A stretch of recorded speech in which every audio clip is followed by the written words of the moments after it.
Okay, so hello.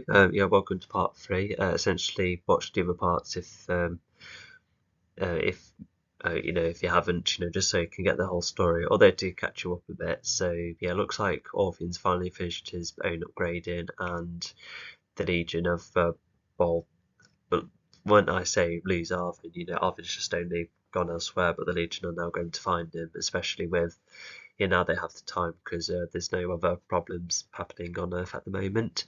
But regardless, before we get into this, yeah, I definitely like this scene because when heroes and villains finally get a chance to interact with one another, it is always interesting. But for Arvin to be, the first one to, well, not chat with Arvin because Arvin can't talk, but not to mention, I was Orpheum will probably do other bits and bobs, but I hope he doesn't just stand around and monologue about his plan and why he should be listened to. I really hope that's not the case because we all know that cliche.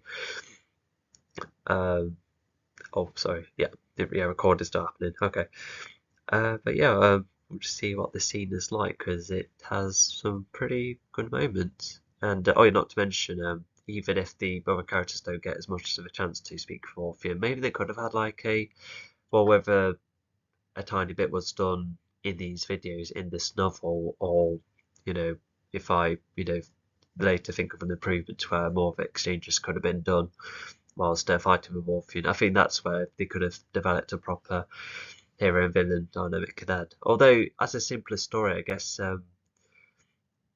it's just more of a good versus evil kind of thing, and therefore there's no need to chat to, about their both side and their morals. But even then, yeah, I think it just would have been nice to explore how either dynamic comes about. And also, I think this screenshot is taken straight from the animated film as well, but it is a good screenshot. It's yeah, I really like the cycle as well. Well, actually, no, it's not a cycle, um, but essentially it's saying only if that energy exists within Arvid, then therefore help me find the device. And yeah, that's meant to be a locating pin. Maybe I should have made that red because it's familiar of the Google needle on Google Maps in that. But regardless, at least you can somewhat compare. But anyway, let's just see what the scene is like. Tilda Chapter 14, Orphean and Arvin. The device which was thought to carry the life force is zooming closer to Orphean's ship. Orphean sees this and is very pleased. He has also finished his upgrade. He's very pleased despite being a robot. Well, he's a slightly living thing, so yeah, I can see I would be a bit hyped. And he also sees that Diane is still fighting the tank. Hoping the tank will go. Okay, so yeah, we get a tiny update about what Dion is up to, so yeah, that's good to know. On top, considering he found out that the prior tank was taken down via being squashed, but fetching that isn't a priority. The life force and the liquid. Hang on, a big ticket. Okay, so they have accounted for the other tank. Okay. Okay, so yeah, the Nitrobots must have had a discussion about what to do with the crushed tank, and Orpheus could be like, "No, we one step closer to what's happening here, so we'll forget about the tank." To which, fair enough, I guess they didn't really have time to gather up the resources. Not to mention with the liquid metal, they probably could replenish the lot anyway. So yeah, should have been accounted for, but can be inferred. Liquid metal shall unite. The net robots take the container and bring. United. I don't think they've been united. Well, actually, no, they wouldn't have because. Hang on, so does that mean most of nitro has to be a liquid metal to do other bits and bobs, unless that's just a nitrobot thing? Oh, actually, because whilst I haven't gone too much into detail, unfortunately, about how nitro can be easily morphed by humans, but I suppose with the life force and liquid metal come together, I can see how it could create a living being that way, but it would have to be a very specific considering all of these soldiers are pretty much the same, and not to mention I feel like her motor, the earth or material element, should have been slightly mixed in as well, considering it is just going from liquid to something harder. So yeah, I think a couple of bits missed there. Bring it to Orphean. Yeah, I thought this was just going to be a really cool analysis, pointing out various bits and bobs and inspirations. And once I have done that, but I managed to find more bits and bobs one after the other. But never mind. Only to open it and find out that it's Arvin. who leaps out and fights the two net robots nearby. Yeah, this moment I quite like because I think Arvin would be able to tell whenever he's in trouble, and he knows what Ninjabots look like. So once he sees the snippet, he's like, "I'm going to fight all of you immediately." But Orpheus manages to shut him down. Arvin uses his power. I don't think shutting Arvin down is not quite the right word because Arvin's not a machine, but he can shut down someone in a slightly metaphorical sense. To create bigger arms and claws, managing to take down the net robots. And this has been thanks to training from the Legion. So Arvin seems to be a pretty decent fighter on his own. It's not something that's been majorly accounted for, but at least it's kind of confirmed here. Well, we already know a couple of bits and bobs, especially with what happens with the Flamers earlier. Not to mention, Arvin would have been taught in some way because he's quite a small, naive creature, so yeah. Despite being an animal fighter rather than a martial artist, but oh, well, that's just been accounted for, sorry. Then Orpheus uses liquid metal and throws it to form an abstract cage which Arvin is stuck inside of. Orpheus wonders why Arvin... Yeah, I could just imagine that being really cool, But imagine if the throw was like misdone and the cage accidentally goes through Arvin and then it kills him. That wouldn't be very good at all. Not for Arvin. Imagine that being a what-if scenario. But I think Arvin could still achieve his goal, but then it just no longer becomes a Legion trying to find Arvin kind of quest. Because when I mentioned collaptors in the previous video, so it's basically wrist devices that help with everyone's location, how they communicate with one another, and they probably could track your heartbeat too. But if that's like a flat line, then I think the Legion would just be going into a sense of vengeance. Despite the, what I just suggested with the cage thing, being slightly comedic, but I think that could have been another interesting what if scenario. But here's the thing about what if scenarios, like very specific bits and bobs would have to happen in order to create like an alternative narrative, because like what if's Marvel, for instance, there's despite being in the multiverse, it's still in events that share the existing MCU stories, is like very specific bits and bobs that happen in order for X, Y, and Z to then have an alternative conclusion. Which, like possibilities and variations happen all the time, but you just have to be very careful with what you do. Like, for instance, with the Captain Carter one, because as far as I can remember, because in the original film, the explosive was away from the lab, and the Doctor was shot. But in the what if, as far as I can remember, it was, as well as the Doctor getting shot, presumably, it was also Steve that sadly took a shot, and then Carter being like, "Oh, I'm going to have to jump in instead." But also, this is an explosion that happens before the procedure, so they didn't watch to see if the procedure actually works first. So that's a tad off. But I guess it's maybe the agent could have been sent to be like, "Oh, just don't even let this happen at all." So it is just playing with other variations. But yeah, if once I do my reboot, maybe I could do like some rather fun what if scenarios then, because it'll be this story but far more fixed. And when you have a far more fixed story, you can then play with what if scenarios, because everything else is plugged and fixed and done satisfyingly. Is there and not the life force. But if Arvin has the life force, then no wonder the container identified the energy and zoomed up. But if Arvin has the life force... Yeah, sounds like a minor design flaw, but it's reasonable. But I think I don't know, I think the only plot hole I can think of is why not have the energy to sense a much higher amount of frequency of energy, and therefore it will zoom up. Because I once thought that Arvin was like caught in the crossfire. Maybe what he could have done is like jump in front of the container, still identifies the energy, and then it shot up. But even then, that doesn't sound smart. With like the coding and such. So you can excuse it as an error or a mix-up, but even then, I think that's how I would have accounted for it. It's not like they're short on time. They have loads of these Ninjabots. Then the life force can be found once again. The prior life force slowly diminished considering how small it was. But now Arvin can be used to create an... Okay, so that does explain the tiny quantity they used to track the original source. And so essentially it's doing that again, but with a character getting involved. So yeah, not too repeated, it just shows their variation. Enough life force to keep tracking for a day or more. Orpheus gets hold of a nearby tool, a minor energy extractor. It's a prototype which helped enable Orpheon's main weapon. I think so he would have to be extremely careful with that, considering, Nitro is like affected by energy, but could it be like star energy or just extra protection, which helps the Nitrobots not get affected by bits and bobs? And not to mention, I just feel like, imagine trying to fix like the engines at the back. If it like produces fire, for instance, does that mean like all of the Nitrobots like suddenly shut off because they're like, oh no, fire, therefore energy, I'm shutting off.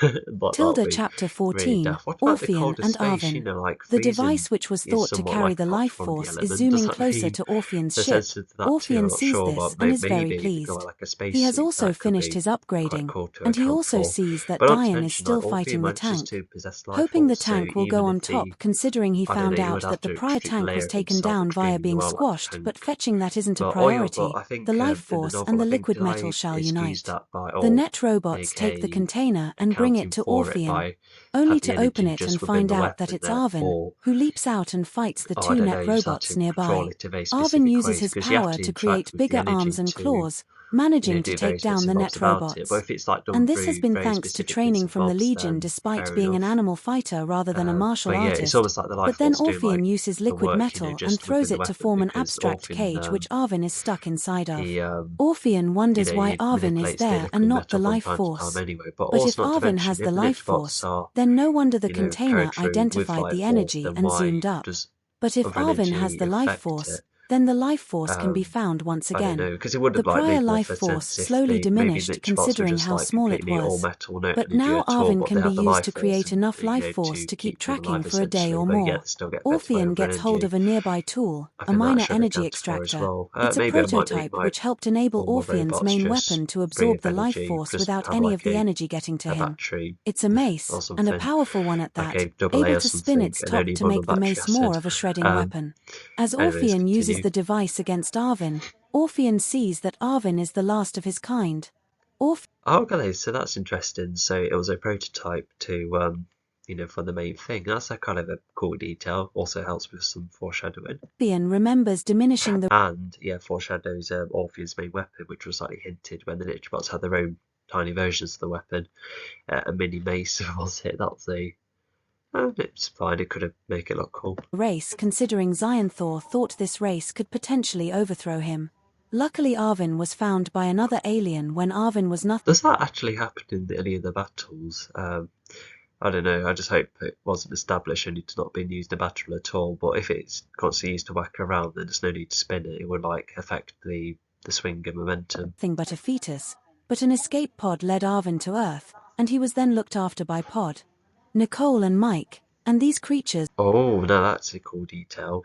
Because if it's not just Nine Voice, all the other allies being responsible for various extinctions. Also, I don't know how Arvin was. Oh, okay, I just read an explanation. But what other type of alien help evacuate Arvin? Once again, if this is going to get rebooted, that must be accounted for. But not to mention, I read these novels to like create the final universe guide, so that why did I not like pick this up? Oh well. But yeah, that's like a miniature connection between the main villain and the hero. That's kind of cool because Dion and Orpheus are like primary allies. No, primary foes against one another, and then Pod having being a universe explorer and just face another entity that explores and does nuisance stuff across the universe. That's like another thing. And you could also, because Nicole and both Orphan are both militaristic as well, and Sammy and Orphan like the technology too. So there's a couple of comparisons, but it's too bad that none of it was written or explored once again. Sorry, just yeah. And not to mention, if it's read that Tarfin was like a fetus when he was getting out of an escape pod, so not only does he not, he must have just been simply told about how his home planet and the others of his race were completely gone, which probably wouldn't make him sad, but that means he wouldn't have witnessed it. Not to mention, the fetus would have had to been stored extremely well, considering how that kind of development works. Also mature quickly. Orpheon then pretends to sympathize. Yeah, I can see why, yeah, because Arvin's race could be quite powerful with the evolving ability. Even Book 3 shows what Arvin's top power is like, which was enough to take down Torrid while part of it. With Arvin, saying that the net robots are a race that has been hunted by many other races. Hang on, Alien. Am I using a voice that's been used in SNG4 videos? Do you remember that news reporter when she was like doing a news report with Dr. Eggman, and then the woman there says, "Oh, here I am with this fat alien." It just sounds like that, because this is Sonia, I think, from Clip Champ. So is that what SNG4 used to use, or probably still uses? Oh gosh, yeah, I did like some of those videos. These net robots cannot have a relaxing life. All they can do as their purpose is to I think that pod should have had a capital letter. Oh well. conquer, making them useful for Xyanthor, and Orpheon is eager to Uh, oh, okay. So it just helps Armin become more experienced quicker. To which, fair enough. It's a bit of a strange reason because in book five, because I think because I was so keen on having yet another experienced fighter, Fletcher, who I ended up making up in the in book five, he's like, despite being new, he has like a connection to his past ancestors, and therefore he has like a whole heap of knowledge and wisdom. To which, fair enough, but that's just ever so convoluted. Even if it does sound like a kind of a cool idea at first, but I'm not doing it in the reboot. Because even Fletcher's design I'm not too keen on either, not to mention there were other element experts, so there's no need for them. No need to create more of them. And yeah, because Fletcher once had a design of a Triceratops head, which was kind of cool, but in the storybook I really struggled to carry that over multiple times, so that's why Fletcher ended up having a simpler design. And not to mention, I already invented other characters that have like all of the element abilities at once. So whilst having energy-based trick arrows is a cool idea and concept, it's yeah, once again, it's just picking and choosing their similarities. Because I want to make each race stand out with a couple of minor similarities, but not too similar in the similarities. So yeah. build up their numbers at a point where they can never go, no matter how many times any race tries to fight them. Arvin is both spiteful and fearful towards Orpheon, even trying to break the cage. Um, yeah, so I think that's where Orphan tries to explain his perspective, to which, oh yeah, so at least that's like hinting an idea that these niche bots could have, um, they could just be, like have like a laid back life, but I think for 100 years or so, they're just probably being constantly attacked in that. They must have like tried to settle at one point only to get attacked only for Orphan to be like, oh, that's it, let's just get rid of the lot, and no one's had the chance to relax, to which, at least that's like a reason on the villain side of things, but um, yeah, I just feel like this should have been explored more. But Orpheus has never really been intended to be, like the villain with the primary sympathetic goal. It's I think none of the villains are really, because they have like a reason for what they're doing, but they're not super sympathetic, and they don't make you have like a second glance. Maybe he's Ironfall with, um, you know, um, let's just all be peaceful by not having everyone, fight each other at all, in a nutshell. But that's not hugely sympathetic nor relatable. Um, but you don't have to create a deep, sympathetic villain. You just create one that has a reason for what they're doing and also being rather fun with it as well. So yeah. But Orpheon tells him not to bother. And so with the procedure completed, Arvin is thrown towards the ceiling by Orpheon. Arvin is now stuck in the ceiling no thanks to another set of liquid metal which was thrown. Okay, so that further answers more bits and bobs. It's not just numbers to help fight armies; it's to help maintain the race in some way. To which, yeah. Stuck to the ceiling with the cage and then solidified. Orpheon. Oh yeah, so that's that being accounted for as well. So yeah, it's Nitro, so no wonder Arvin can't get through it. Even if he can self-evolve, he definitely won't be able to reach the heights that the primary energy source could have done. Especially being able to crush a tank. Um, but yeah, with Arvin being scared as well, I can imagine Orpheus being like, oh, I can never rest, etc. So uh, does that make Orpheus scary? Well, if he's like locked up, a key creature in a abstract cage, as it's called it, yeah, I think it's slightly tense. Not gonna lie, I think I would be kind of scared, because he's a robot after all. He can't necessarily kick him or push him. He'll absolutely get you. Is to keep Arvin alive just in case. If Arvin dies, then no more life force. And if the life force is kept I'm just going to imagine that being like quite funny, like because as I explained later, there's more liquid metal to help the cage, stay within the ceiling. But just imagine just like yeeting the cage up and it like sticks in the ceiling. It kind of reminds me of when some of us were kids and we had slime, but when you like throw up at the ceiling and it sticks, it kind of just reminds me of that. I wonder if that was like a subconscious inspiration. But at least Arvin will be kept safe, and not to mention the cage would have to be extremely cagey, I suppose, because I hope it doesn't have two open bars to enable Arvin to squeeze through. Although, what if he had like a temporary evolution of, turning into like goo and then sliding through? But if that's not been established, then yeah, it just looks like Arvin has like limits because he can like make things more powerful, more bigger, such as the bigger arms explained earlier, and gain additional things like spikes. But turning himself into goo, I think that's like stepping a line almost. But yeah, we'll just keep keep a lid on those kinds of abilities. You don't want to give Arvin too much because yeah, sometimes when you have like characters, you need to give them too many abilities. But sometimes if a lot of the multiple abilities are similar to what they can do, and they don't wreck the surrounding world and don't break much of the rules, then that's where it's fine. further away from Orpheon any longer, And not to mention there's more of a unified theme, it's just various animal futures thanks to temporary evolution. So yeah. he will suck Arvin dry. And so Orpheon prepares himself for the next battle.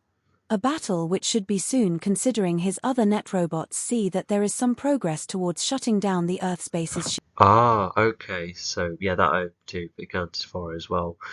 And also, not to mention, I kind of there's a clip of Megatron in the cartoon where, because apparently the Decepticons wanted to go for Earth because of a type of energy they like to have, and Megatron talks about sucking the Earth dry or something, which kind of makes me laugh, and so just writing that makes me laugh too. But just to clarify, I've written this way before I knew about that Transformers clip, so yeah, I may have my inspirations, but I do try and make the idea of it as original as possible. But at the same time, every type of fiction comes from inspiration, whether it's real life or other types of media.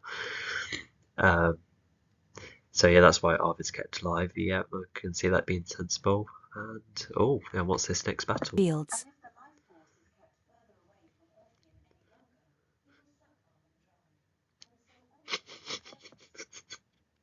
um, I suppose it could help with more experimentation, help with the locating again, probably like numerous times. And yeah, I think that's the reason.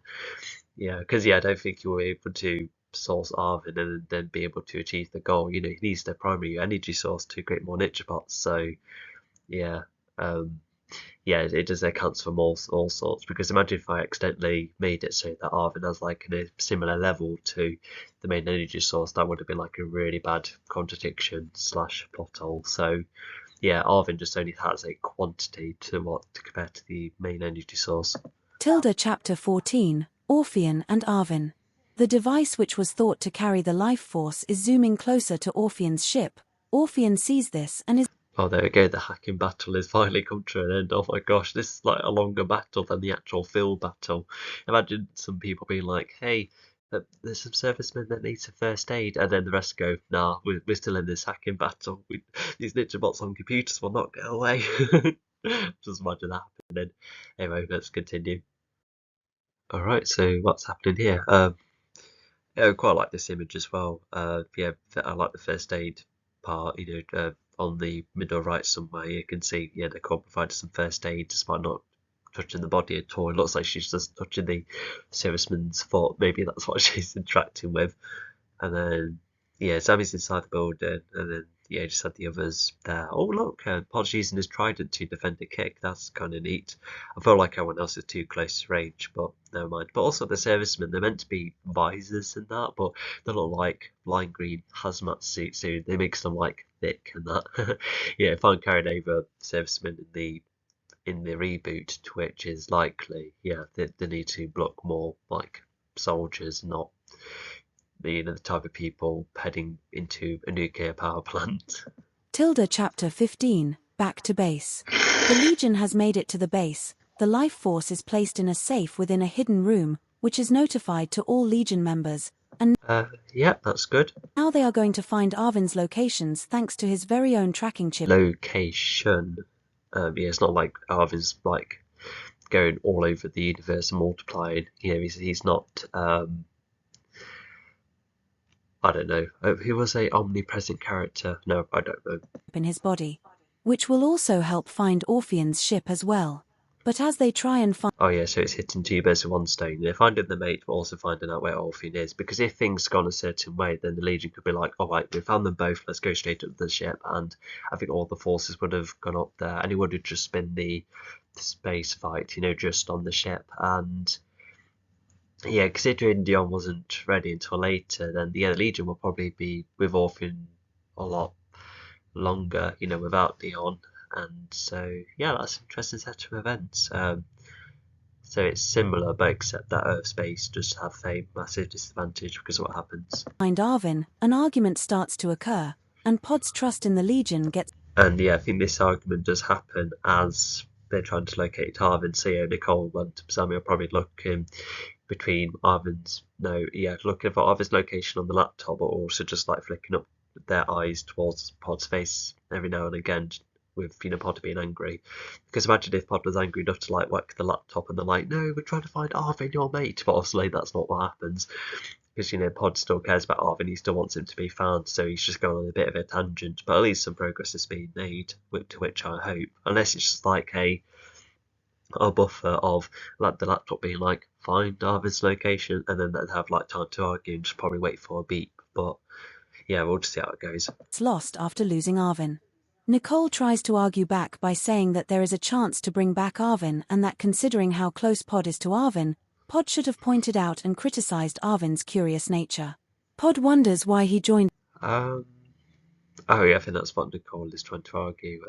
To which it's like treated like a character flaw, but no one else was distracted whilst Arvin was getting nicked by machinery, so that nearly works, but not much. A team like this, letting Earth home him when he could have been freer and roam whenever. Afterwards, Nicole reminds him that he wouldn't. Oh yeah, that too is like another cool what-if scenario. Yeah, I feel like that should have explored more. And but interestingly enough, when he does have like his own freedom, he still wants to make progress because maybe a part of him wants to have a combat-free life. But if he did, then I think the universe would be going through all sorts of different stories. Have met Arvin in the first place, and all the like different compared to what happens in this story, with the specific events that actually happen in the end. Negative history of him in the past needs to evolve, going from cannon fodder into a genuine hero. Zami can find Arvin's location, and while he didn't take part in the argument, it had reached a point where he has doubts about staying. Oh yeah, I don't think Zami would know how to bump in, because Nicole and Pod are both experienced yet big personalities, and Zami being quite timid, I can see why Zami didn't get involved. If he didn't get involved, I wouldn't know what he would want to say. Oh, but he's trying to find the location whilst the two of them are arguing, so fair enough, that does help some bits and bobs. With this team if these arguments were to reoccur, drawing attention away from him or getting negative. It's only one. Well, actually, because there was the after the Nichbot battle and the kerfuffle with Arvin Nitti nearly getting harmed by Zami the Atone. So I just feel like arguments like that should have been a bit more commonplace if Zami had these kind of bits and bobs, because people like me, get really scared of arguments we've done by anyone. So yeah, like I said, it should have been explored or accounted for more. Vibes from them. But this argument is cut short as the negative vibes. Are you kidding me? This is meant to be like vaguely timeless, not a product being like, oh, I could tell that was written in the late 2010s. So yeah, maybe the word vibe does become more of a timeless word later on, but I really doubt it. It's a very modernized word, because people don't say dab or don't be gel or floss. People don't say that as much, not as much as I know, but because I've been around a lot more adults than young ones, so yeah, even my place in with memes. I'm kind of stuck in 2019. I just remember what the memes were happening then, like, oh, a rat, and what else was 2019? I don't know, but I'm stuck there, unfortunately. But yeah, never mind. I do enjoy memes, but yeah, I've been too busy watching other bits and bobs on YouTube and that. So anyway, let's continue. Robots take the chance to strike the base once the shields are down temporarily. Arvin was used to tracking where the life force is, which is at the base, and so the net robots and even Orpheon himself fight a damaged base. Fighting servicemen. I'm a bit confused. Hang on. Oh, okay. So yeah, so there was like a temporary loss because the shields go back up, but there must have been like a second of being like, wait, shields down, fire, fire, fire, fire, and so yeah, I think so like that would have happened. But yeah, it must have been like one powerful blast. Who are less prepared, this makes the Legion keep themselves together. And so, the base has been fired at, some of the servicemen try and get Keep themselves together? Should it be like get themselves together or put themselves together? I feel like that should be the case. the shields back up as soon as possible before another strike occurs, but most of it has been wrecked, fire and debris everywhere. A lot of servicemen injured, some willing to fight. Do the shields then come up then, or do they not? And also, if that strike was successful, then why not strike again? Like, what also is this? What kind of strike was this? Was this like a single turret shot from the Nitromancer? To which I can see how that could cause some damage, but yeah, it would need to be a more specific weapon, but more like a long range one. Not to mention, where is the Nitromancer? Did it like speed quickly back to Earth or something? Because that wasn't noted, unless oh gosh, imagine trying to, like, you're in the middle of space and you try and fire at Earth and you just hit a load of other asteroids and maybe the moon whilst you're at it, and then all of the tides go down within the planet. That wouldn't be very good. Yeah, no more tides. Gosh, that wouldn't be very good, like, at all. The orcas wouldn't be able to feed themselves. They would have to, like, keep swimming, unless they want to chill on the beach every now and again. Only to be like, quickly go back into water, and then just like try and move their entire bodies. Anyway, so yeah, some servicemen have been lost, so yeah, that's not good. So that's it. So we're at a immediate low point right here. But yeah, do the shields go back up? Because I swear if they did, then the Nitrobots wouldn't be able to like go through in the first place, unless it's like Phantom Menace logic where lasers can't go through but physical entities can, to which, if that was the case, that should have been clarified. The rest are not, and sadly some servicemen have even died. Immediately, the Netro fighter craft start coming, not only firing at the base but even dropping off. So the Nitromancer must be much closer if these flying vehicles start coming about. Net robots too, firing their guns. Mike and Retron get the servicemen to circle the base, get their tanks going, drive the 4x4s in a circle and get the crafts in the air. This allows I feel like so hang on, they just I feel, yeah, because if these Nitrobots, like could come back, why not like have like servicemen vehicles already surrounding the area, just in case like they come back, because it would have been extremely likely.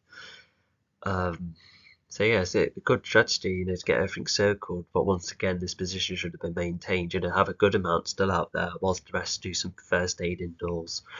Not to mention how much first aid has been achieved as well. How some I did explain how some soldiers were okay to fight again, to which, fair enough, we have a lot of people with motivation. the good side to overwhelm the enemy team and form a defense alongside eyes in the sky.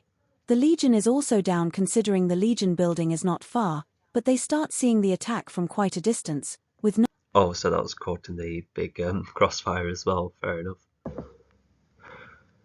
Sorry, just come back up, just come out from upstairs. awesome atone, it has not yet been fetched by the servicemen. Quite a distance, that means that the building is quite far. Oh yeah, because they all have to jump into the car. Yes, the 4x4. Oh yeah, by the way, I remember 4x4 literally being numbers, but I remember thinking, oh no, everything has to be in writing, because that's like the rule of novels, isn't it? No numbers other than like, I don't know, the page or chapters.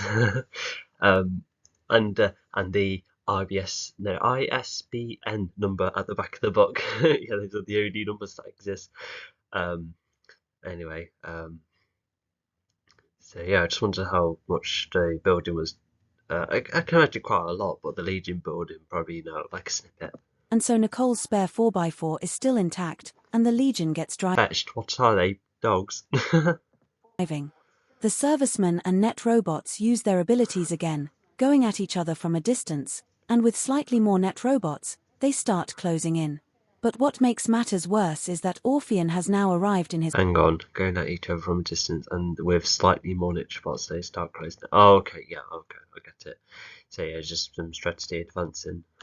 craft. He sends the craft to drone mode, making it a force in the air.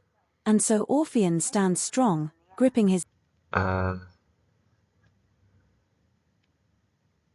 the craft drone mode. The craft, which craft? Like, did he drive in his own vehicle again, or did he like sat on top of one of the Ninja fighters, or is this the Ninjamancer drone mode? Not that the Ninjamancer has anything to do with this particular battle, but yeah, sure, I clarified that part. But he's at the battle, that makes things a lot worse. And we also have an excuse why he wasn't around in the first place. mace, summoning a few guns all around his body, and then he starts to zoom into battle. Orpheon knocks into and fires at multiple servicemen and vehicles, making many go into the cover or try to avoid fire, making them distracted from the net robots going after them too. And so Orpheon is about to enter the building, only for distracted by the Ninja bots going back. I've made more plot holes than wording errors, which I don't like, but oh well. Pod to throw his trident like a javelin and hit Orpheon in the side of his head. As Orpheon tries to get his net robots to breach the base. Yep, good way to use it. I feel that's a good starting point. Yeah, go for the head. Nicole drives her 4x4 into Orpheon as she guides Zami into the base to find the life force while Pod is tasked to fight. Just imagine that. Tilda chapter 15, back to base. The Legion has made it to the base. The life force is placed in a safe within a hidden room, which is notified to all Legion members, and now they are going to find Arvin's locations thanks to his very own tracking chip in his body, which will also help find Orpheon's ship as well. But as they try and find Arvin, an argument starts to occur, and Pod's trust in the Legion gets lost after losing Arvin. Nicole tries to argue back by saying that there is a chance to bring back Arvin, and that considering how close Pod is to Arvin, Pod should have pointed out and criticized Arvin's curious nature. Pod wonders why he joined a team like this, letting Earth home him when he could have been freer and roam whenever. Afterwards, Nicole reminds him that he wouldn't have met Arvin in the first place, and all the negative history of him in the past needs to evolve, going from cannon fodder into a genuine hero.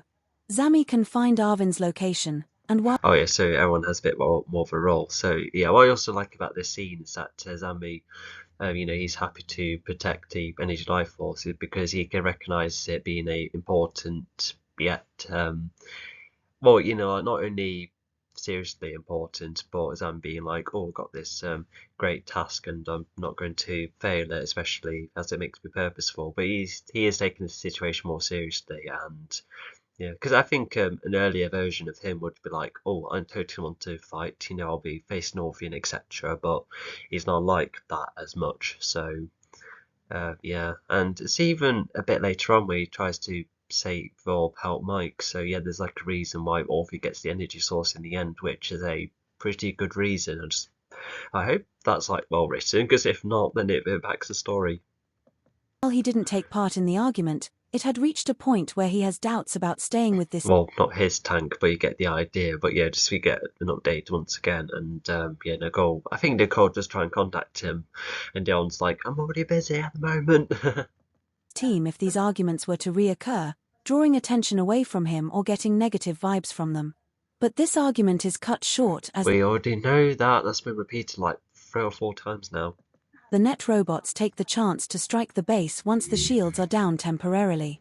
Arvin was used to tracking where the life force is, which is at the base, and so the net robots and even Orpheon. I think, yeah, that would be reassuring. Maybe you could have had a couple of servicemen, because unless Mike sticks around, no, but they need enough to hold back the army. But Zami is powerful enough somewhat, he can zap things, so yeah, that's okay. I suppose more will come to him if needed, if it starts, getting too tight. Himself fight a damaged base. Fighting servicemen who are less prepared, this makes the Legion keep themselves together. And so, the The base has been Yeah, I nearly said, as I explained, but I'm probably going to stop doing that because it will add too much time, won't it?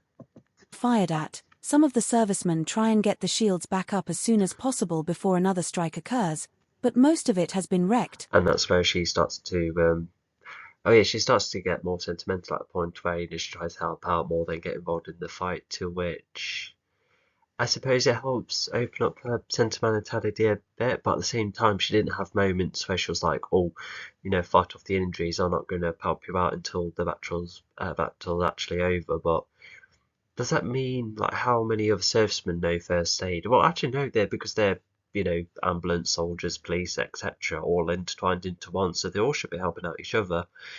Um, Although even so if they are doing that as well, like multitasking, then yeah, I think it is just Nicole being more acknowledging of those around her instead of just the mission, which I can see just being as important because you don't want to lose any more people. And even if for instance, a serviceman has a broken leg, he could still try and fire, and while sitting upwards would be pretty painful, but every little helps.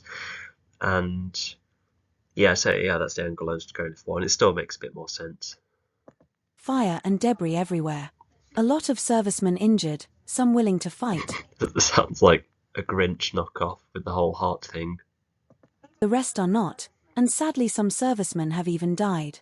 Immediately, the Netro fighter craft start coming, not only firing at the base. How efficient is you just like throwing plasters everywhere and the surfer being like, "Oh, I just got hit by a plaster by a far. I'm fine now. I'm going to stand up again." Obviously, that's not the case. But even dropping off net robots too, firing their guns. Mike and Retron get the servicemen to circle the base, get their tanks going, drive the 4x4s in a circle and get the crafts in the... I'm a bit lost again. Oh yeah, these will be some of the hardest wax podders ever encountered, most likely. So yeah, good for him to try and keep going. Yeah. This allows the good side to overwhelm the enemy team and form Where's Retron in all of this? a defense alongside eyes in the sky. The Legion is also down considering the Legion building is not far, but they start seeing the attack from quite a distance. These positions to which I don't understand the sense of being. That must be communicated through earpieces or something. Which hard to understand, but as this sense of being left out, something which Owen has always been. Let me just go back a bit. Was this an earpiece conversation or part of the argument earlier? To which Pod understands but has a sense of being left out, something which Arvin has always been. The Legion's positions are, to which Pod's mildly whacked, and the serviceman's help is reduced for Pod and Mike. Nicole explains what the Legion's positions are, to which Pod understands but has a sense of being left out, something which Arvin has always... Oh, okay, so I think it's during the battle, so yeah, Pod just feels like he's on his own, but he understands that the Legion's just all scattered, for understandable reasons. I guess Mike is like a minor part of the Legion. He is the founder, but not a definitive member because he's overseeing the base. Been providing. But with Pod down, Orpheon and some assisting net robots start to breach the base. Zami is nervous, hearing that the net robots are starting to come about. Zami is prepared to fight, and he does zap some incoming net robots by constantly producing lightning, but then he sees Pod and Mike come about to fight Orpheon. This makes Zami scared. It's the first time they are seeing Orpheon after all. Zami is about to wait for a clear shot, but then Orpheon grabs hold of Mike and throws him through a window. Oh no, so Zami doesn't get a first chance trying to get there, go for, or at least Zami tried, but go for Mike is more important than showing off, and I guess he could have stuck around to help Pod, and Zami could have been like the last line of defense to protect the energy, but yeah, it is just multiple decisions you have to go for, any of them being worthwhile. So yeah, and not to mention, Zami would have to be rather close to Mike enough to try and catch him from a fall. Zami runs to get hold of... Because imagine if there was no Mike, then I think that would have probably made a lot of bits and bobs trickier. Mike before he falls. Zami catches Mike, but as Orpheon properly hurts Pod using his mace. Orpheon then grabs hold of the life force and starts to run. The net robots start to attack inside the base, and Orpheon starts to contact all the net robots. I can just see that wrecking the base even more.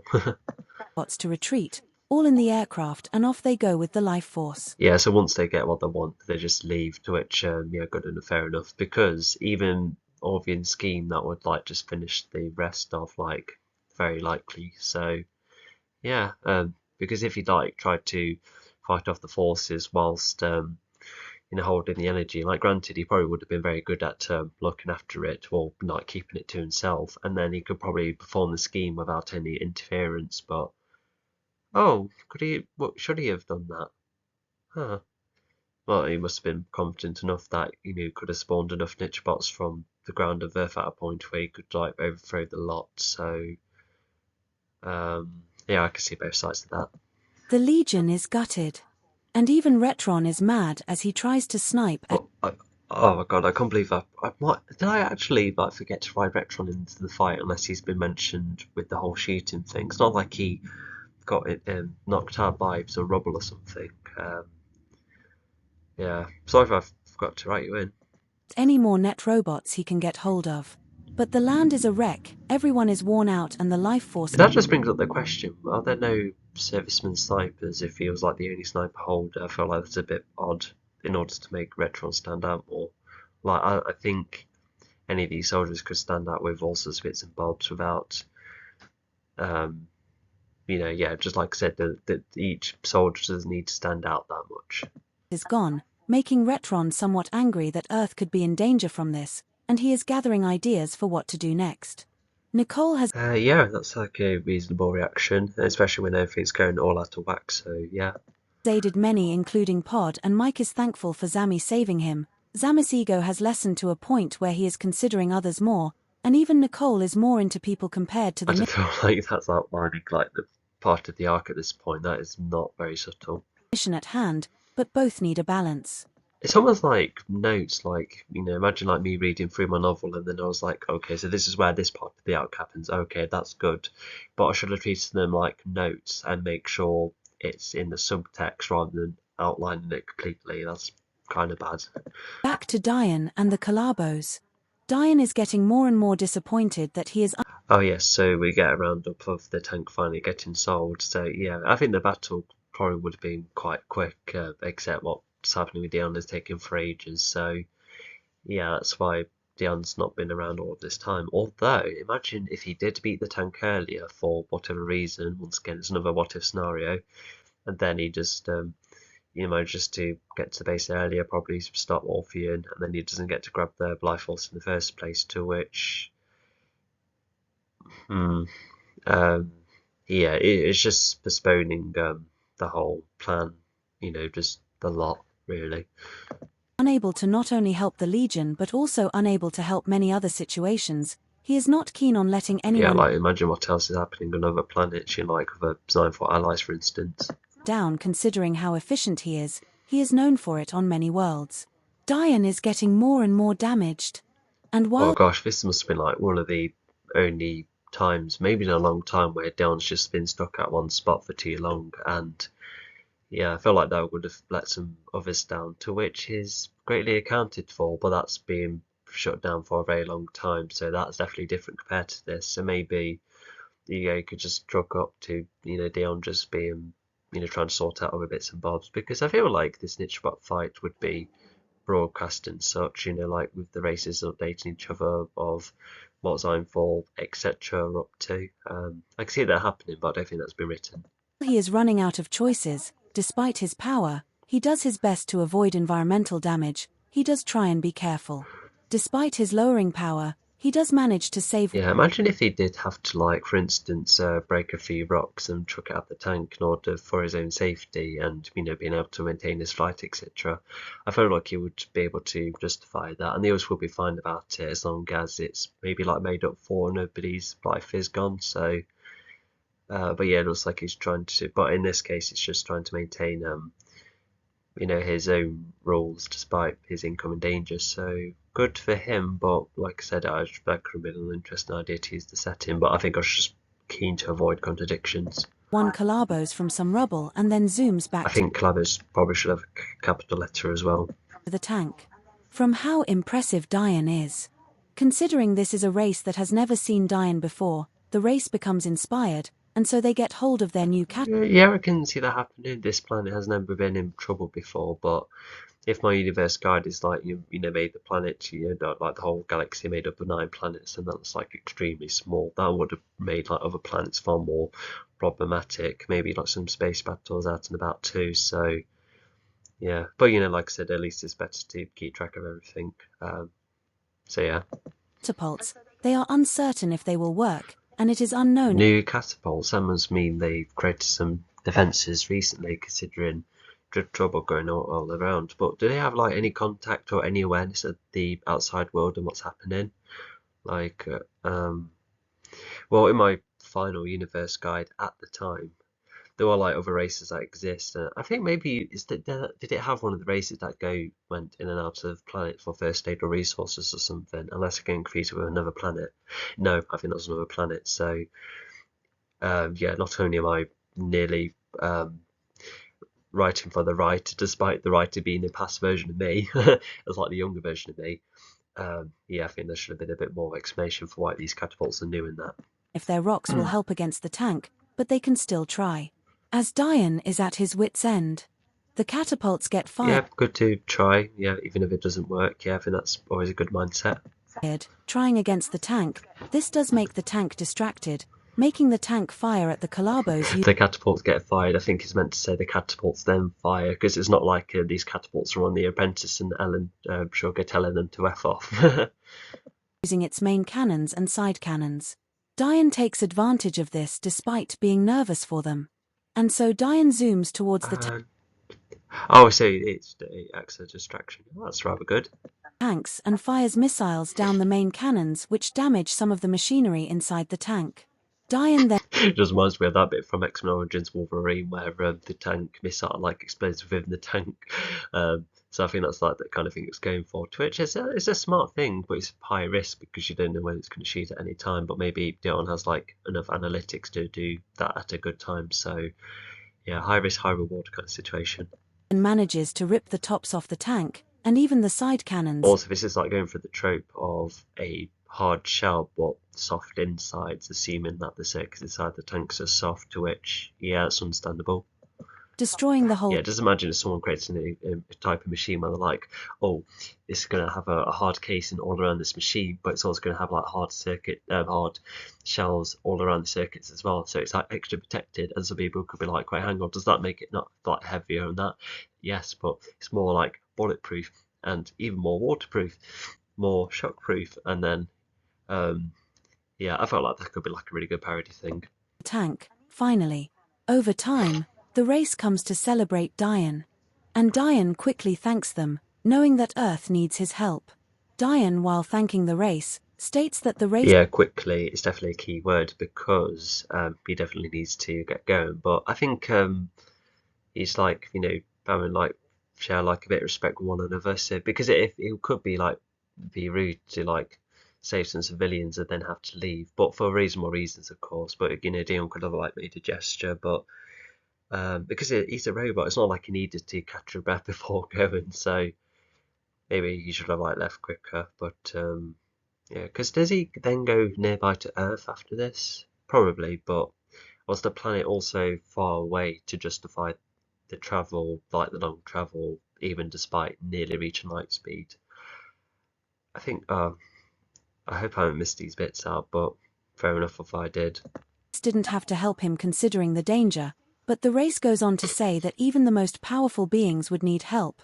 Diane thinks about that and then zooms off, getting... Yeah, which is actually quite a nice moment and a good set of lines, because Dion's like, yeah, I do thank you, but you didn't have to do it, but yeah, because I don't think Dion would want anything to happen to any residents like at all, because even if he's not close to residents, I guess he has like some kind of feeling for the lot of them, even if he hasn't like made any proper connections since Semyon.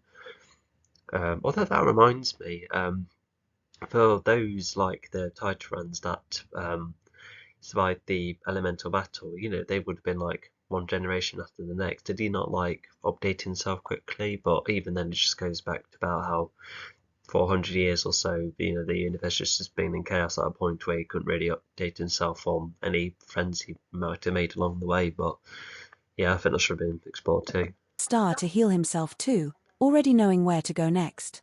Yeah, he has to think about it. So yeah, it's probably like set up for later about how he does accept more of the Legion's help, and I think it also goes to show that the Legion is starting to become a bit more like Dion, to become more galactic protectors over time, and especially when the Legion, they become like the definitive galactic protectors with the help of Dion. But when Dion's side it goes, it's like, well, at least you can look after the universe whilst I'm no longer around. So. Yeah, because I think Dion at this point is like, I think you lot are rather good for Earth, but I've got the whole galaxy, and I reckon the Legion at one point were like, no, we've got the galaxy together. This is what we're talking about. He's just like spreading everywhere. But yeah, that could have been such a good moment to write about again. Robots, after hearing and seeing that both tanks are down, disappointed, seeing that their primary nemesis is still around, even finding out that the other. Oh yeah, I think it's sad to have the tanks go, but I think Orphean's like, now we've got a life force, it's fine, we'll make more. So I think that's the mindset. And after what's after hearing those tanks are down. Okay. Yes, yeah. John's on his way and he's used Star to revive himself almost. He was fine, he just needed to repair it. The tank was crushed by vegetation, confusing them all and annoying them. Well, no, that'll make the Nitrots go on edge. Well, maybe there could have been a moment where they're like, well, you never know, you could like maintain enough damage to not be able to travel, and you could like later shut down. So that could have been discussed, and the whole thing could be like, well, we'll just prepare ourselves just in case Dion just come about. So yeah. Even Orphean is told about this, but now he has the life force. I can imagine. Oh no, how come one of our tanks has been crushed by grass? Yeah, I think that should be expanded on too. Tanks can be gathered later, and he is a step up from what a couple of ranks can do. I thought Tilda chapter 15. I thought Earth, got hold of them. I think that would mean that despite if Orphean won and was spawning all sorts from the Earth anywhere, I bet he would have like gone to the base, for instance, and was like, oh, let's just try and get back where they were attempting to steal. So I can see that happening. It's after 4 week.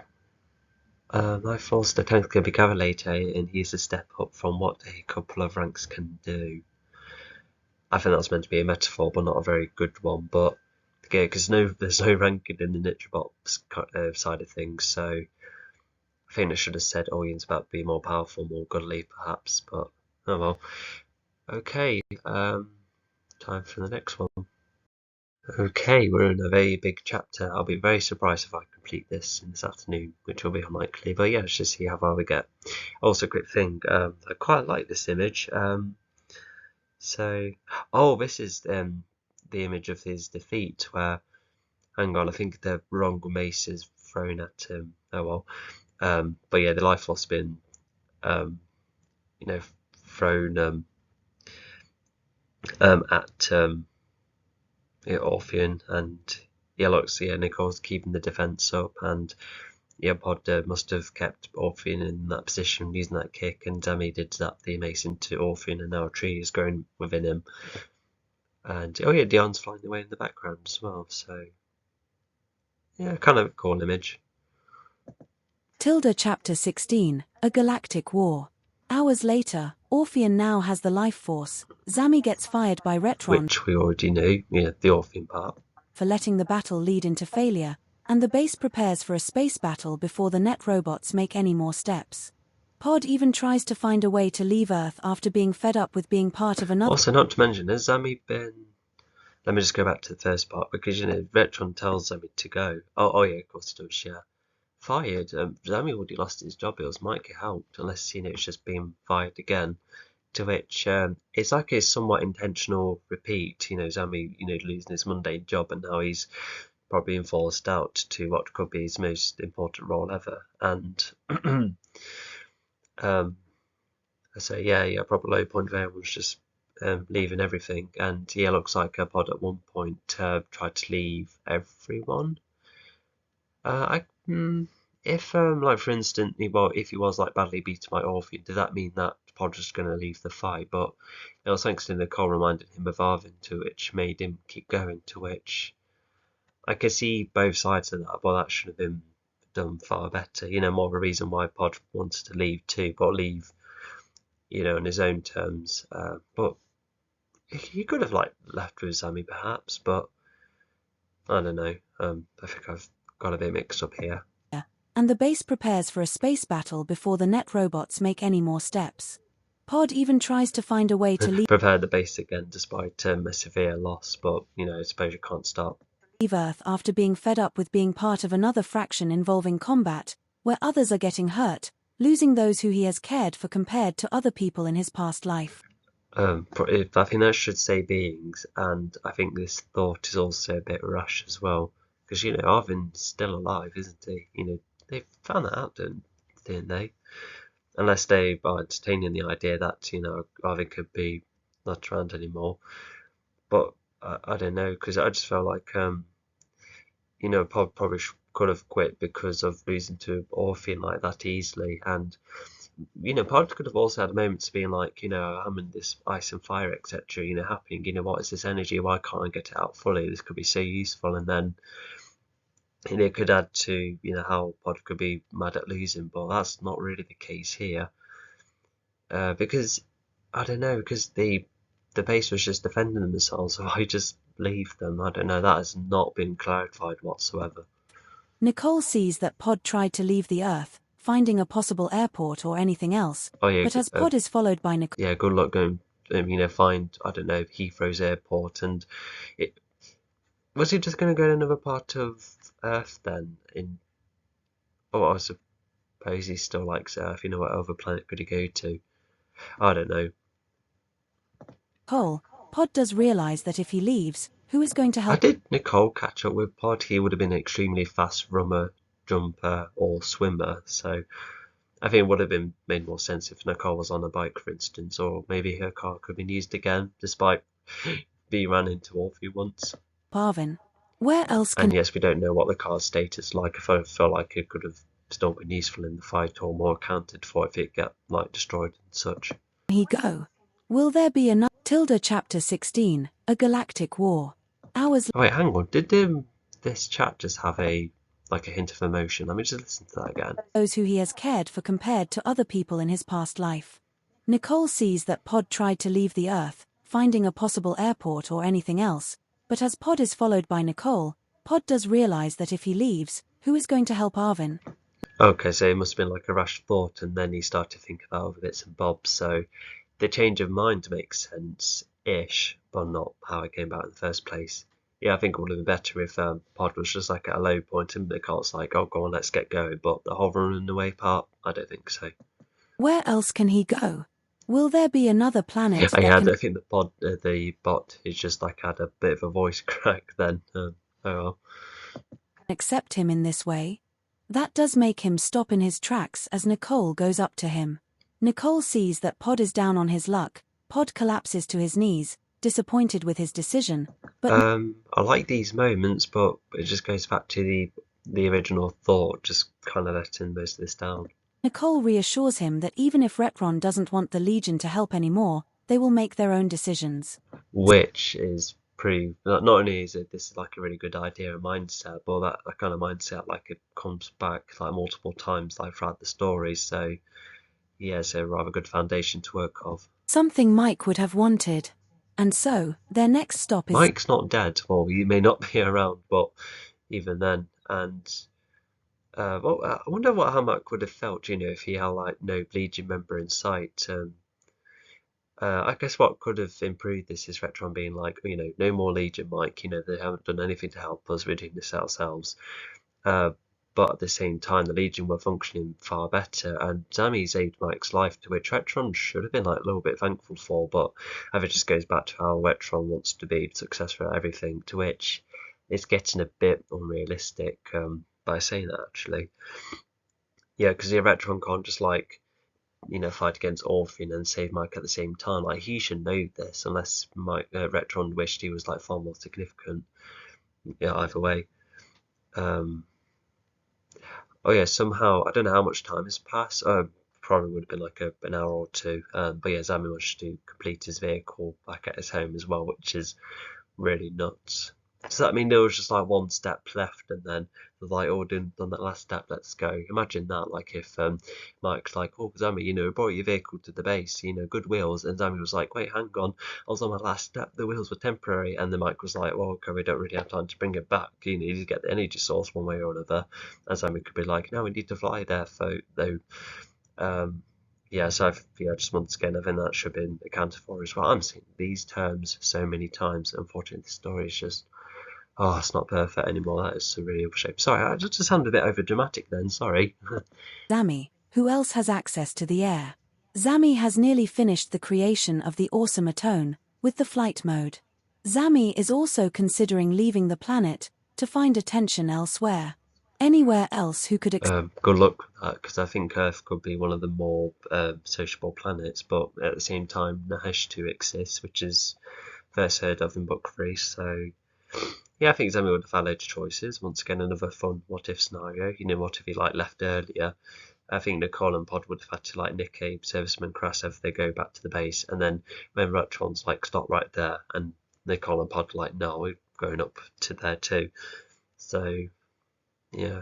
Oh, but at the same time, Zami no, yeah, he would have known that another fight against, well, another fight against the Niche Bots is happening. So that's a bit cowardly to leave. Even if he didn't know about the plan, he would have stuck around to help out still. So yeah, I feel like I should have come up with a better blow point than this. But I think that's where the reboot comes in handy once again. accept him and his gadgets.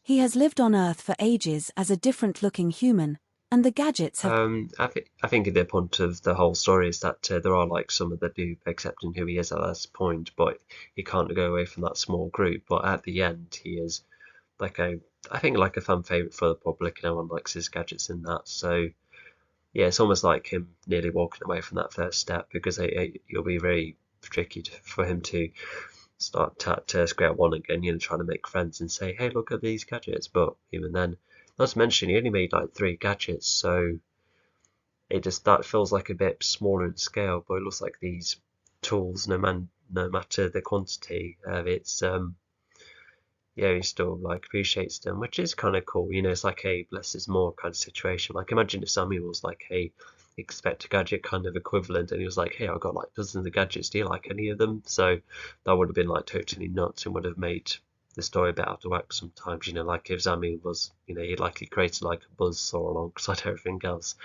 Yeah, it just would have been nuts. Yeah, you have to be very selective with character abilities. been his only friends. But as Zami is about to walk inside Only friends? Are you kidding me? That's all right, really sad. That's like me, losing my mates after secondary school and just lying on the sofa with my remotes, being like, "Oh hey, how are you doing?" That just sounds well. I think what I've written is metaphorical, um and I guess it just shows who has been around him most, which it's metaphor, it's sad, and yeah, I get the idea. the craft, Nicole and Pod find him, thanks to using his tracking chip. Oh wow, good timing then. Zami wasn't keen to see them at first, but eventually, Nicole A tracking chip, that. I think that was set up. I vaguely remember it at the start, but yeah, sorry if I forgot to write it in. and Pod get Zami to listen, saying he is a good being. Someone who is starting to become worthy thanks to helping others, even if losing track of the original objective. Yeah, I can see that making Zami feel better. If he is getting positive words from Pod, who's been negative with him all this time, and the same with Nicole as well to some extent. So yeah, I can see how that would make him feel better. Which still can be made up for later. Even Pod talked about how Arvin saw good in Zami, such as the cool powers and Yeah, so another good reason, yeah, making up for it, which is yeah, definitely a theme in some way. gadgets, and Pod explains how Zami certainly uses more initiative compared to most newcomers. Yeah, definitely adds to the motivation. Yeah, there's a load of different reasons, all of them being similar. So yeah, it's just one reason after another to get Sammy going. So yeah, positivity from the Colin Pod. Need to save Arvin. And Arvin, has liked Sammy all this time, and how Sammy's done well. So yeah, so a good amount of reasons to make Zoe happy again. This gets Zami somewhat emotional, seeing that he is made for more, able to plead. Honest. Yeah, especially Mike getting saved and maybe other ideas along the way. So yeah, I can see that being warranted. These others while also seeing that he is making genuine friends which he never expected, and so, the awesome Atone gets up into the air. Orpheon now has full power, and he plans to get himself With podding Nicole inside, of course. Yeah, Zami didn't troll them. and the rest back down to Earth to start creating net robots from the Earth's ground. However, this And yeah, this might be repeated information, but that's unlike other cases. This is like a case, well, much later on the story, so it's like a nice little reminder. And it just goes to show that Orpheon's about to jab at the Earth, which is not good news. plan gets squandered as an army of servicemen. Also, I'm not sure I've said this before, but regardless of how many times I've rewritten the Haphazard Legion, I've always had the first fight on top of a mountain. I just felt like it was like a grand yet simpler kind of starting area for a boss fight. So, yeah. Crafts is coming to him, and so he gets all his net robots ready for a massive dogfight.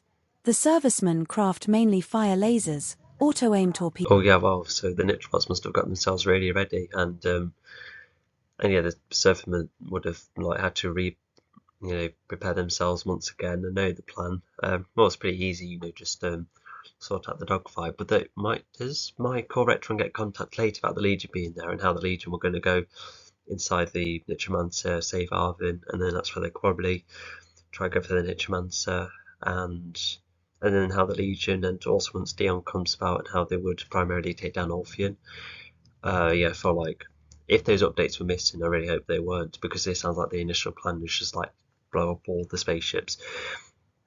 Yeah, and good luck with that, and especially with how strong Orpheon is. Yeah, I feel like if it was just a serviceman, he would just been flying about and take down all of them, and then he would proceed with the plan with nothing in his way. Maybe actually no, Dion sadly loses at one point. Oh, he might have won. You never know. And flares. Oh, what's going on here? Yeah, so Orpheon, I think would he have flew on his own anyway, with or without a spaceship? Because I think he does have like a flying ability until Dion gets rid of that. To which, if he does have a flying ability, was this an upgrade that was just appearing now, or did he forget to use it when he was down at the base? I guess he had the speed boost in, so maybe it could have come from that. Yeah, was he going to go down to Earth on his own, or was he going to take the whole Nitromancer with him, and then, and I guess he could have taken the fight to Earth, which, yeah, well, Earth it could be more comforting for the base, because because in space you're more vulnerable that way. So, yeah, I can see more of the picture. So yeah, also mainly lasers and auto-aim torpedoes and flares. Yeah, so just almost like jets. The Netro fighters, however, can fire from all angles, able to fire multiple missiles, and even not to mention, so the interesting enough, both the Atone and the Serviceman crafts, they're almost like stretched cylinders with very small wings. And if they have smaller wings, it means they are less likely to be caught, but they must have enough of a design to be able to turn efficiently and adapt to air and that. So yeah, I just feel like there will be more to it, because there's a reason why planes and jets have massive wings. grappling hook which can swing crafts around. Orpheon, in the meantime, does make his way to go and sounds like a Batman thing. I must have taken that from not taken. Scrap that. Yeah, that must have been a minor inspiration from the Batman games. When when the grappling hook comes from vehicles. Although good luck using that in space, I couldn't see that be useful, and that never comes up again, even if it is. Oh, hang on. Oh, so it's about to have grappling hooks. Okay, you would think that servicemen have the ropes, considering they have a net launcher or multiple of them. Yeah, I feel like these ships could have had other weaponry carried over, maybe nets too, or the reflective armor. Absolutely. Leave his ship. Flying out on his own to start using Earth to grow more net robots, using the Earth as a foundation, but most likely doing it on his own, using the liquid metal to form the solid But had repeated at some places, but okay. metal and the life force to bring the net robots to life. The battle so far is rough. Because of the base Might be repeated, but I guess nice to be clarified.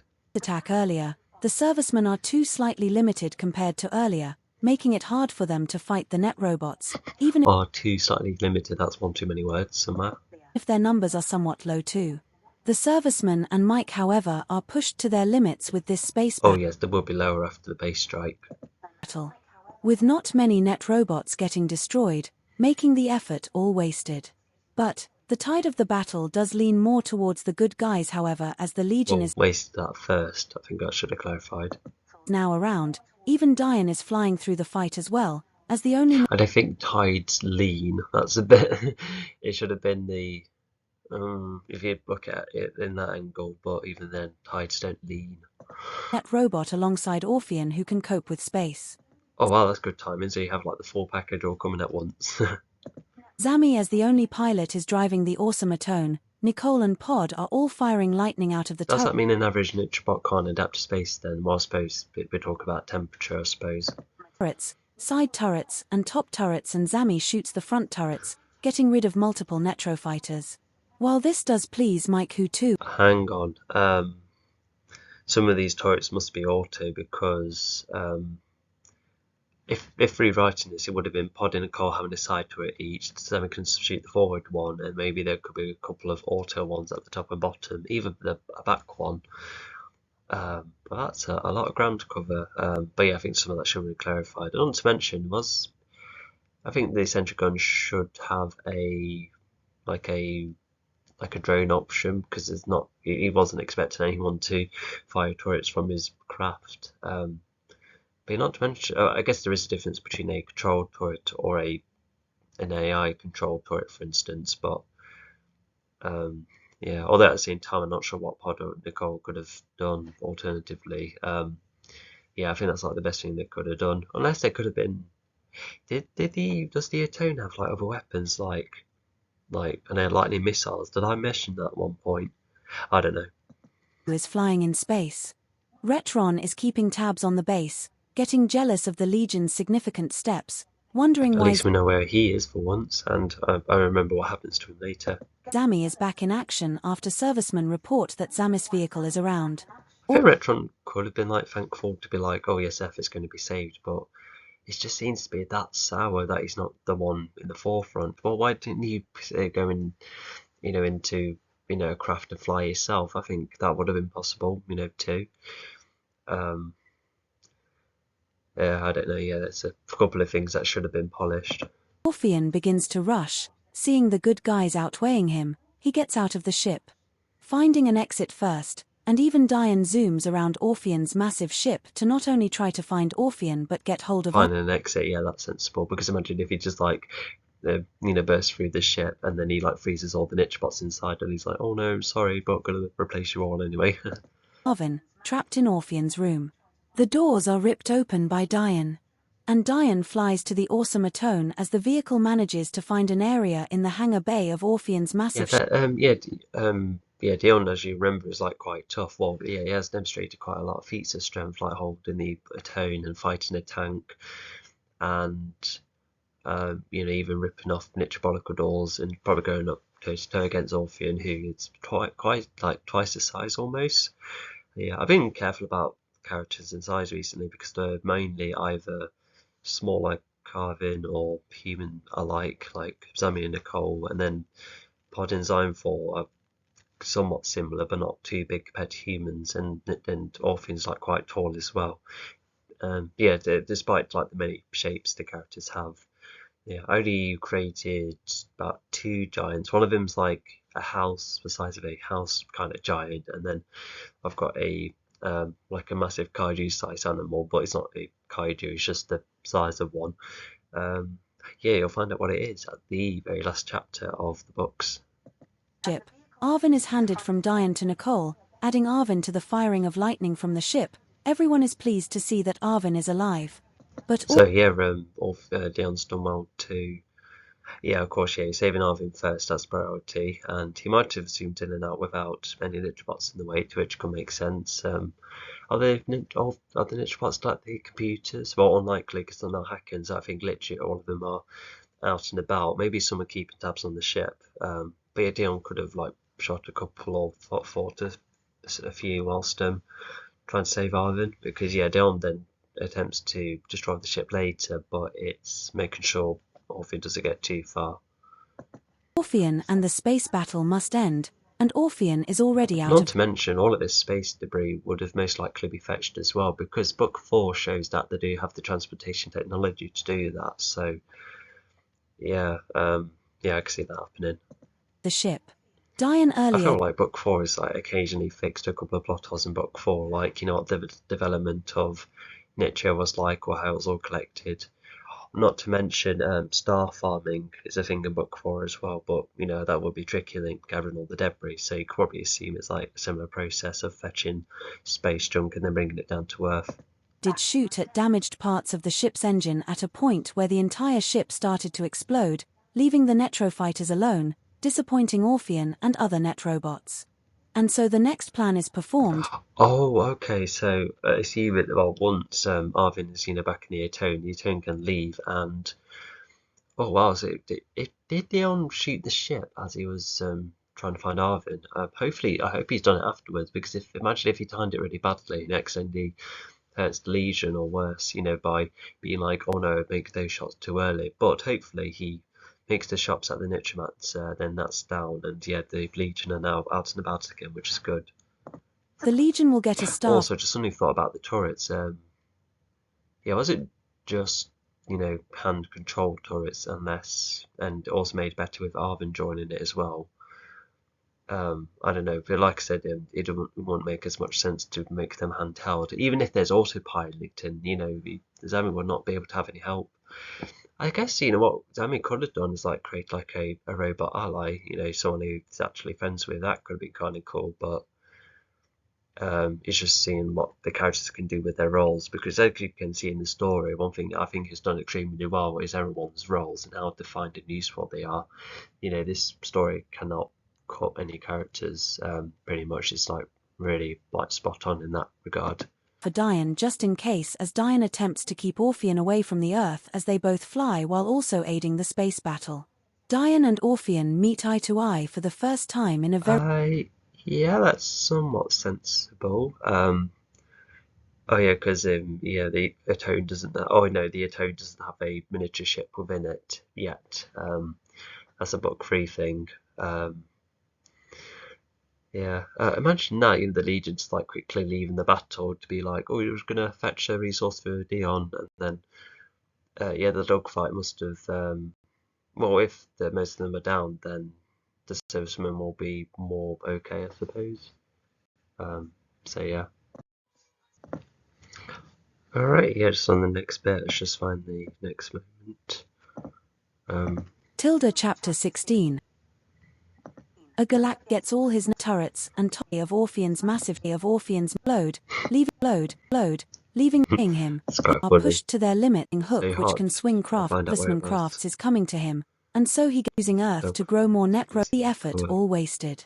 But the tide of the battle does lean more towards the good guys. Space. Retron is keeping tabs on the base. Servicemen report that Diane fly.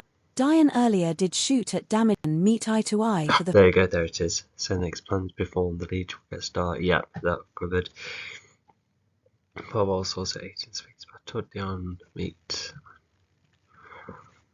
Okay, yes, if Dion and Orpheon face each other for the first time, and whilst I think there could have been like a better build-up, because yes, Dion did know a lot about Orpheon and explain bits and bobs about him to the Legion, but yeah, I think there could have been more of it, but because whilst Dion and Orpheon like the rival, well, yeah, I think they do have like quite a hatred towards one another, but it's not as deep compared to Pod like disliking Mechajaw. The reason I say that is because of Dion and Orpheon both being machines and robots, but there's like that bit of tension being like all they've seen eye to eye for the first time, long time, as stated here. So yeah, we'll continue. First time in a very long time.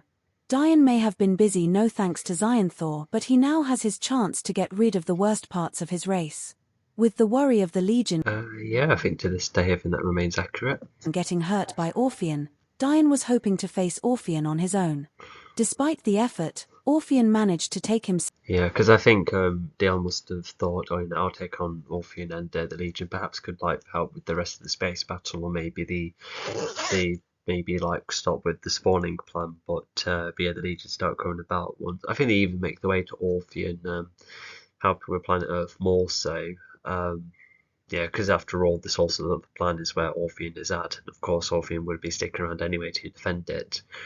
But yeah, it was partially in time as Dion starts getting defeated. But yeah, I think Dion was it wasn't he didn't lose his life; it was just badly wrecked. But um, yeah, we'll see why Orpheon didn't get the chance to get rid of him. Maybe the Legion did just come just in the nick of time. And Dion down to Earth, which the Legion sees.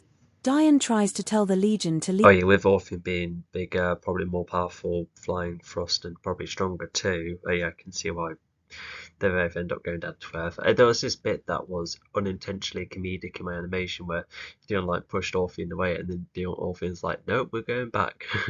But it's just how slow it was, which just did make that animation too slow. Yeah, I wish. Yeah, look, the animations are so like clunky at places, which is a bit of a shame. But the new ones will be very snappy and such.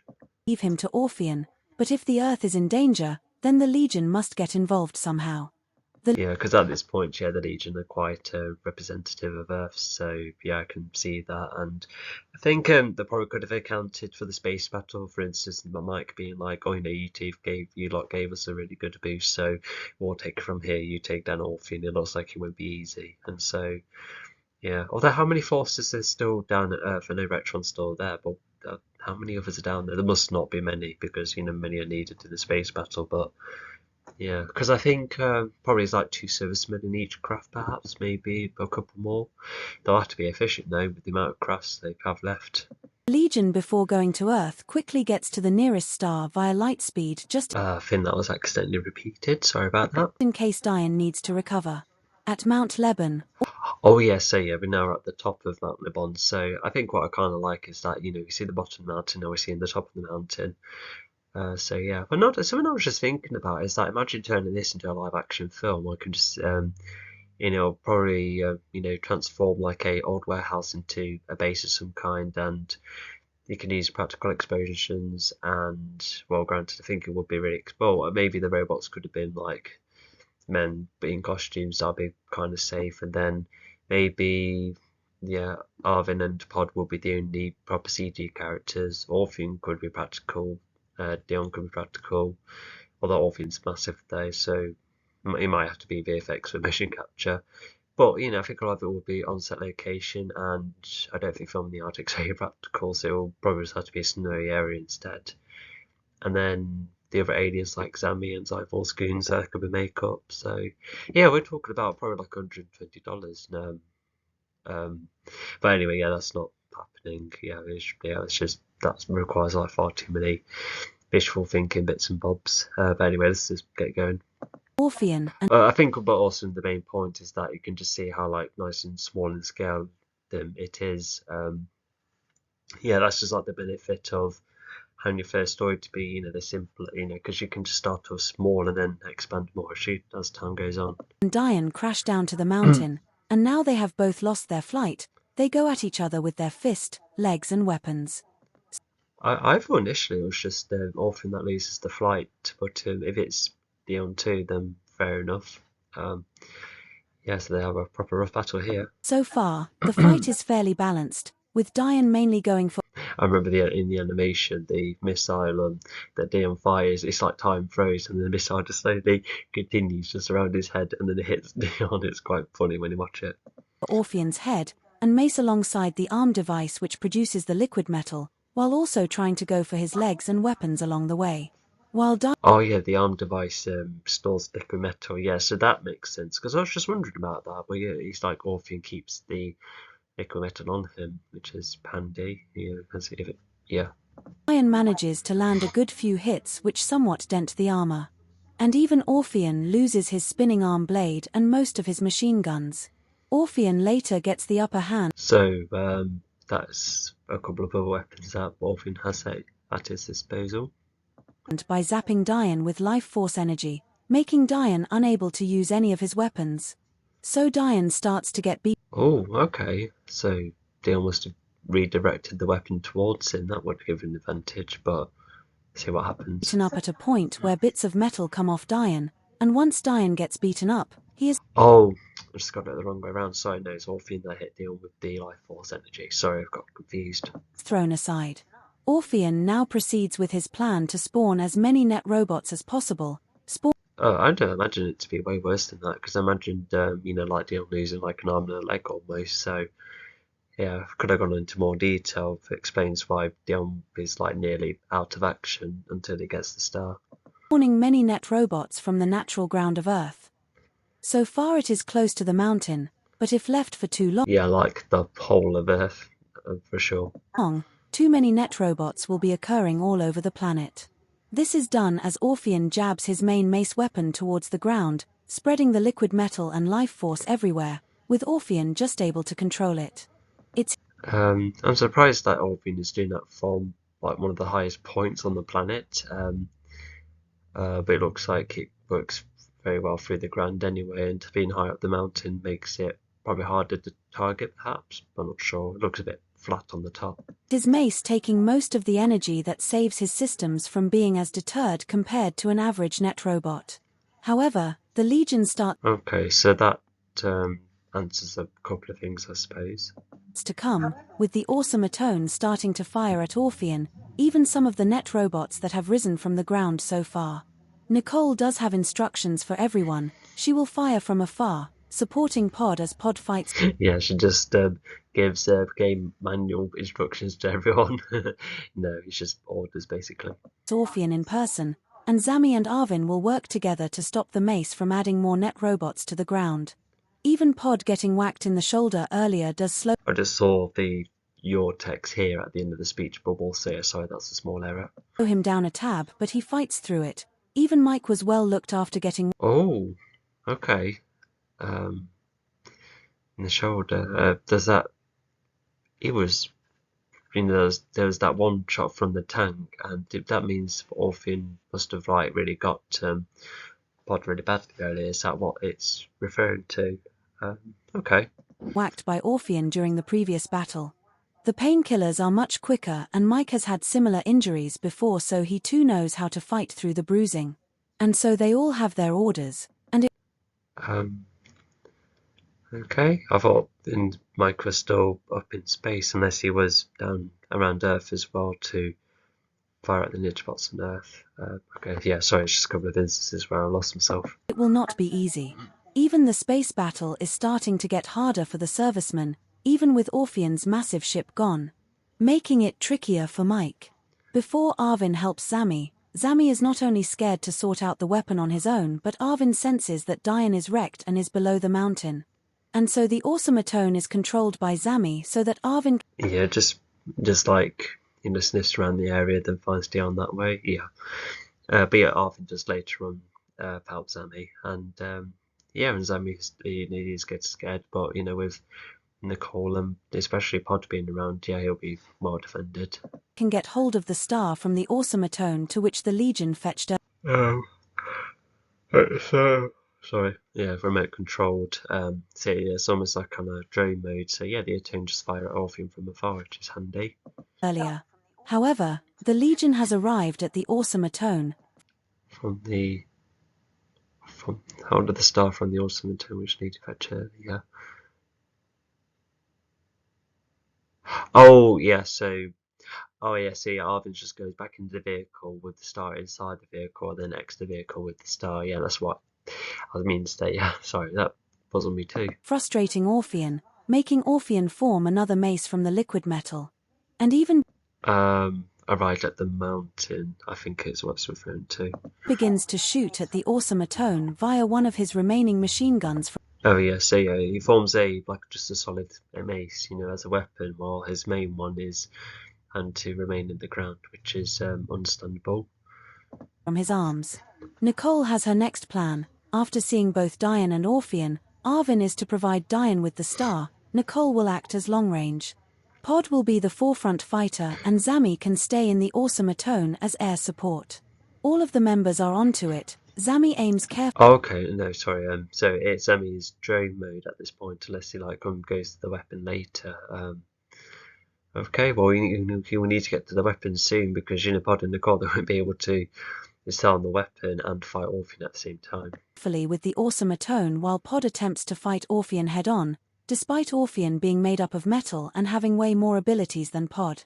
But Nicole also starts to help as she fires her laser gun with her shield up, even firing her grenade launcher when Pod is more distant from Orpheon alongside an occasional concussion to make Orpheon disadvantaged. Yeah, the grenade launcher is as part of a weapon, it just goes back to Call of Duty again, but yeah, it's just a common gun thing anyway. Advantaged whilst fighting by making his senses slightly glitchy.